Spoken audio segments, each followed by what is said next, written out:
வணக்கம். அதிரடியின் இன்றைய பிரதான செய்திகள். முதலில் தலைப்புச் செய்திகள். ராஜபக்சர்களை துரத்தும் சட்டம். பசில் ராஜபக்சவின் கைதின் பின்னணி இதுதான். விடுக்கப்பட்ட பிடியாணை. பிரித்தானியாவிலிருந்து இலங்கையில் இருக்கும் தாயை தேடும் மகள். விடுக்கப்பட்ட உருக்கமான கோரிக்கை. வருடங்கள் கடந்தும் நீடிக்கும் தாய்ப்பாசம். ஜாலில் வரதட்சணை கொடுமையால் தனது உயிரை மாய்த்துக் கொண்ட இளம்பெண். அதிர்ச்சியில் உறைந்து போன குடும்பத்தினர். நடந்தது என்ன? கனடாவில் வேலைவாய்ப்பு வாங்கி தருவதாக செய்யப்பட்ட மோசடி. ஏமாற்றப்பட்ட தமிழ் இளைஞர் யுவதிகள். விசாரணையில் அம்பலமான திடுக்கிடும் தகவல்கள். மக்களை அவதானம். சீரற்ற வானிலையால் அவசரமாக திருப்பிவிடப்பட்ட விமானங்கள். இயல்பு நிலைக்கு திரும்பும் செயற்பாடுகள். விமான நிலையத்திற்கு செல்லும் வாகன வழித்தடம் தொடர்பிலும் வெளியான தகவல். பல மாவட்டங்களுக்கு விடுக்கப்பட்ட மண் சரிவு எச்சரிக்கை. கொட்டி தீர்க்கும் கனமழை. மக்களுக்கு வெளியான அவசர எச்சரிக்கை. பணம் கொடுக்கல் வாங்கல் தகராறில் 3 பிள்ளைகளின் தந்தைக்கு நேர்ந்த கொடூரம். சற்று முன் வெளியான திடுக்கிடும் தகவல். நடந்தது என்ன? இலங்கைக்கு பெரும் ஆபத்தாக மாறியுள்ள சைபர் தாக்குதல். சபையில் அம்பலப்படுத்தப்பட்ட உண்மைகள். தொடர்பான விரிவான செய்திகள். விரிவான செய்திகளுக்கு செல்ல முன்னர் இது போன்ற செய்திகளை உடனுக்குடன் அறிந்து கொள்ள எமது அதிரடி சேனலை சப்ஸ்கிரைப் செய்து கொள்ளுங்கள். யாழ்ப்பாணம் நாவான்துறையில் வரதட்சணை அழுத்தம் காரணமாக 19 வயதுடைய இளம் குடும்ப பெண் ஒருவர் உயிரிழந்த சம்பவம் பெரும் சோகத்தை ஏற்படுத்தியுள்ளது. உயிரிழந்த இளம்பெண் 2 வருடங்களாக காதலித்து வந்த நபரை 4 மாதங்களுக்கு முன்னர் திருமணம் செய்து கொண்டிருந்ததாக தெரிவிக்கப்படுகிறது.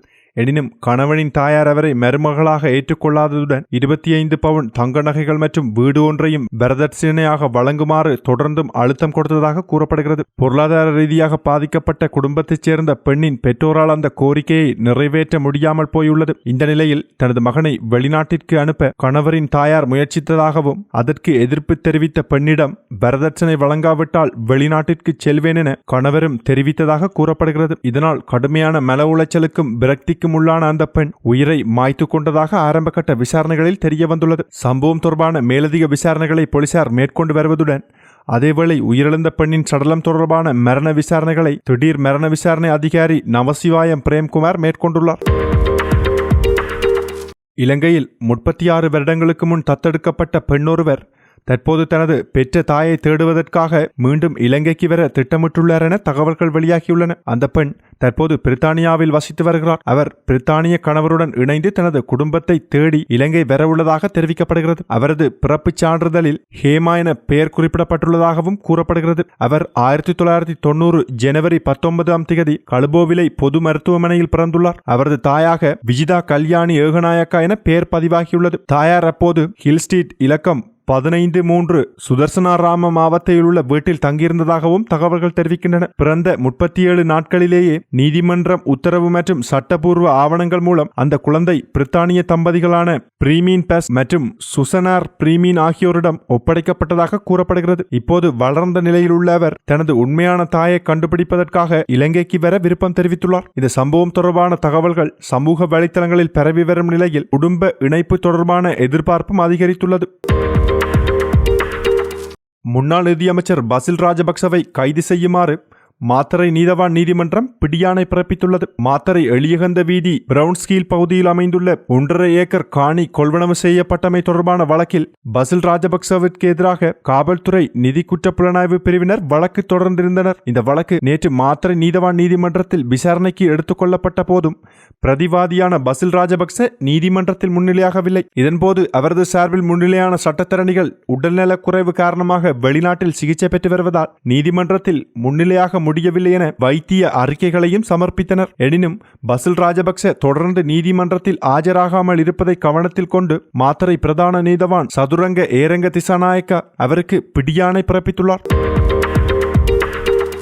மாத்தறை மாவட்டத்தின் திக்வேலை போலீஸ் பிரிவுக்குட்பட்ட பகுதியில் பணக்கொடுக்கல் வாங்கல் தொடர்பான தகராறு கொலையாக மாறிய சம்பவம் பெரும் அதிர்ச்சியை ஏற்படுத்தியுள்ளது. போலீசார் தெரிவித்ததன்படி உயிரிழந்த நபருக்கு மற்றொரு தரப்பினருக்கும் இடையே நீண்ட நாட்களாக பண பரிவர்த்தனை தொடர்பில் முரண்பாடு நிலவி வந்துள்ளது. இந்த நிலையில் நேற்று ஏற்பட்ட வாக்குவாதம் தீவிரமடைந்ததை அடுத்து சந்தேக நபர் தன்னிடமிருந்த கூரிய ஆயுதத்தால் தாக்குதல் நடத்தி குறித்த நபரை சரமாரியாக வெட்டி கொலை செய்துள்ளதாக ஆரம்பகட்ட விசாரணைகளில் தெரிய வந்துள்ளது. இந்த தாக்குதலில் திக்வேலை பகுதியைச் சேர்ந்த 42 வயதுடைய நபரே உயிரிழந்துள்ளார். மேலும் அவர் 3 பிள்ளைகளின் தந்தை என்றும் போலீசார் தெரிவித்துள்ளனர். சம்பவத்தை அடுத்து திக்வெலை போலீசார் மேற்கொண்ட துரித விசாரணைகளின் அடிப்படையில் இந்த கொலையுடன் தொடர்புடையதாக கூறப்படும் 36 வயதுடைய பிரதான சந்தேக நபர் கைது செய்யப்பட்டுள்ளார். கைது செய்யப்பட்ட நபரிடம் மேலதிக விசாரணைகள் தொடர்ந்தும் முன்னெடுக்கப்பட்டு வருவதாகவும் சம்பவம் தொடர்பான சட்ட நடவடிக்கைகள் மேற்கொள்ளப்பட்டு வருவதாகவும் போலீசார் தெரிவித்துள்ளனர்.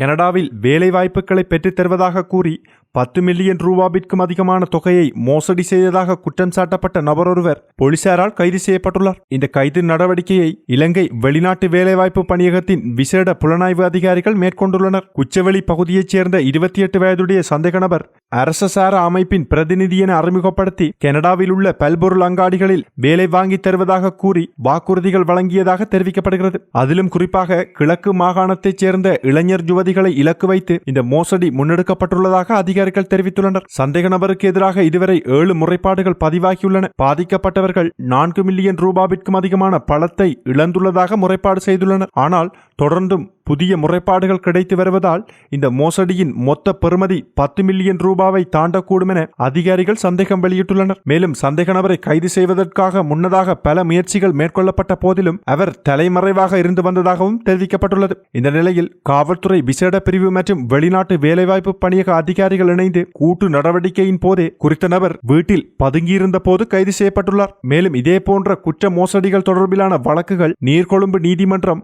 மட்டக்களப்பு நீதிமன்றம் மற்றும் அவிசாவளை நீதிமன்றம் ஆகிய நீதிமன்றங்களிலும் நிலுவையில் உள்ளதாகவும் அதிகாரிகள் தெரிவித்துள்ளனர். கைது செய்யப்பட்ட சந்தேக நபர் மே 20ஆம் தேதி திருகோணமலை நீதவான் நீதிமன்றின் முன் ஆஜர்படுத்தப்பட்டதை அடுத்து அவரை மே 26ஆம் தேதி வரை விளக்கமறியலில் வைக்க நீதவான் உத்தரவிட்டுள்ளார்.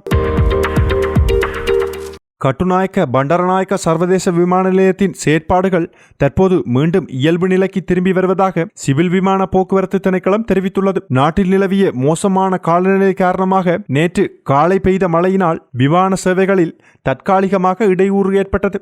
அதன்படி கட்டுநாயக்காவில் தரையிறங்க வேண்டிய 7 விமானங்கள் பாதுகாப்பு காரணங்களால் மாற்று விமான நிலையங்களுக்கு திருப்பிவிடப்பட்டன. அதில் 5 விமானங்கள் மத்தள ராஜபக்ஷ சர்வதேச விமான நிலையத்திற்கு திருப்பிவிடப்பட்டன. மேலும் 2 விமானங்கள் இந்தியாவின் மதுரை விமான நிலையம் மற்றும் கோச்சி விமான நிலையத்திற்கு மாற்றப்பட்டதாகவும் தெரிவிக்கப்பட்டுள்ளது. விமானங்கள் அனைத்தும் தரையிறங்கும் பாதுகாப்பு நிலையை கருத்தில் கொண்டு எடுக்கப்பட்ட முன்னெச்சரிக்கை நடவடிக்கை என அதிகாரிகள் விளக்கியுள்ளனர். இந்த நிலையில் தற்போது வானிலை மேம்பட்டு வருவதால் விமான நிலையத்தில் விமானங்கள் இயல்பு நிலையில் செயற்படும் நிலை ஏற்பட்டுள்ளதாக தெரிவிக்கப்பட்டுள்ளது. இது இப்படி இருக்க கட்டுநாயக்க அதிவேக நெடுஞ்சாலையில் வெளியேறும் பகுதிக்கு அருகில் கடுமையான போக்குவரத்து நெரிசல் ஏற்பட்டுள்ளதாகவும் இதனால் அந்த பகுதியில் வாகன போக்குவரத்து தற்காலிகமாக கட்டுப்படுத்தப்பட்டுள்ளதாகவும் காவல்துறை தெரிவித்துள்ளது. அதன்படி 18வது மைல்கல், அதாவது கட்டுநாயக்க பகுதியிலிருந்து விமான நிலையத்தை நோக்கி செல்லும் வாகனங்களுக்கு மட்டும் முன்னோக்கி செல்ல அனுமதி வழங்கப்பட்டுள்ளது. விமான நிலையத்தை நோக்கி செல்லாத அனைத்து வாகனங்களும் கட்டுநாயக்க நீர்கொழும்பு வெளிச்செல்லும் மேம்பாலம் வழியாக மாற்று பாதைக்கு திருப்பிவிடப்பட்டுள்ளன. இதனால் அந்த பாதையை பயன்படுத்தும் வாகன ஓட்டுநர்கள் போக்குவரத்து நெரிசலை தவிர்க்க மாற்று வழிகளை பயன்படுத்துமாறு அதிகாரிகள் அறிவுறுத்தியுள்ளனர். இலங்கை சைபர் தாக்குதல்களுக்கு உள்ளாகும் அபாயம் நாளுக்கு நாள் அதிகரித்து வரும் நிலையில் அந்த நெருக்கடியை கையாள்வதற்கான போதுமான சட்டங்கள் நாட்டில் தற்போது இல்லை என டிஜிட்டல் பொருளாதார பிரதி அமைச்சர் ஏரங்க வீரரத்ன தெரிவித்துள்ளார். நாடாளுமன்றத்தில் நேற்றைய தினம் இடம்பெற்ற அமர்வில் புதிய ஜனநாயக முன்னணி நாடாளுமன்ற உறுப்பினர் ரவி கருணாநாயக்க எழுப்பிய கேள்விகளுக்கு பதிலளிக்கும் போதே அவர் இந்த விடயத்தை குறிப்பிட்டார். அவர் மேலும் தெரிவிக்கையில், சைபர் பாதுகாப்பு என்பது தற்போது தேசிய பாதுகாப்பு, பொருளாதார ஸ்திரத்தன்மை, பொதுமக்களின் நம்பிக்கை மற்றும் டிஜிட்டல் இறையாண்மை ஆகியவற்றுடன் நேரடியாக தொடர்புபட்ட விடயமாக மாறியுள்ளது என்றார். டிஜிட்டல் பொதுச் சேவைகள், ஆன்லைன் கட்டண முறைகள், டிஜிட்டல் அடையாள அட்டை நடைமுறைகள், கிளவுட் உட்கட்டமைப்பு மற்றும் குடிமக்கள் சேவைகள் வேகமாக அதிகரித்து வருவதால் இலங்கையில் சைபர் குற்றங்களுக்கான வாய்ப்புகளும் அதிகரித்துள்ளதாக அவர் சுட்டிக்காட்டினார். அத்துடன் சைபர் பாதுகாப்பு தொடர்பான கொள்கை மேம்பாடுகள், பாதுகாப்பு அமைப்புகளின் செயலாக்கம், வழிகாட்டுதல்கள் மற்றும் விழிப்புணர்வு நடவடிக்கைகள் மூலம் வெறும் எதிர்வினையாற்றும் முறைகளிலிருந்து ஒருங்கிணைந்த தேசிய சைபர் பாதுகாப்பு மற்றும் மீள்திறன் அமைப்புக்கு அரசாங்கம் மாறி வருவதாக குறிப்பிட்டார். அதேவேளை இலங்கையில் ஏற்படும் சைபர் பாதுகாப்பு சம்பவங்களை இலங்கை கணனி அவசர தயார்நிலை குழுவிற்கு கட்டாயமாக அறிவிக்க வேண்டும் என்ற சட்டப்பூர்வ நடைமுறை தற்போது இல்லை என்றும் அவர் தெரிவித்தார். இதற்கான புதிய சைபர் பாதுகாப்பு சட்டம் தற்போது வரைவு நிலையில் இருப்பதாகவும் அந்த சட்டத்தின் கீழ் முன்மொழியப்பட்டுள்ள சைபர் குற்றங்கள் ஒழுங்குமுறை அதிகார சபையை இந்த ஆண்டு இறுதிக்குள் நிறுவ அரசாங்கம் எதிர்பார்த்துள்ளதாகவும் டிஜிட்டல் பொருளாதார பிரதி அமைச்சர் ஏரங்க வீரரத்ன தெரிவித்துள்ளார்.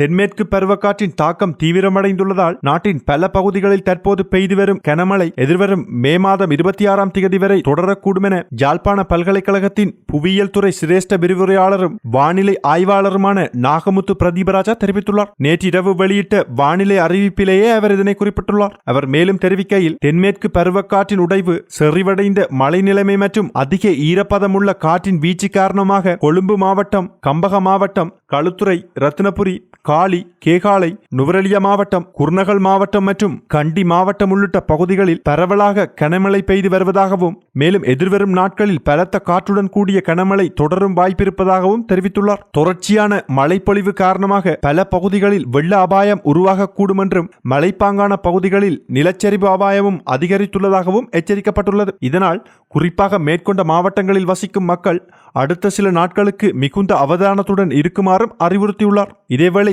இலங்கையில் பொதுவாக மே மாத இறுதியிலும் ஜூன் மாத தொடக்கத்திலும் இந்த மாவட்டங்கள் வெள்ள அனர்த்தங்களால் பாதிக்கப்படுவது வழக்கமான ஒன்றாக இருப்பதாகவும் குறிப்பிட்டுள்ளார்.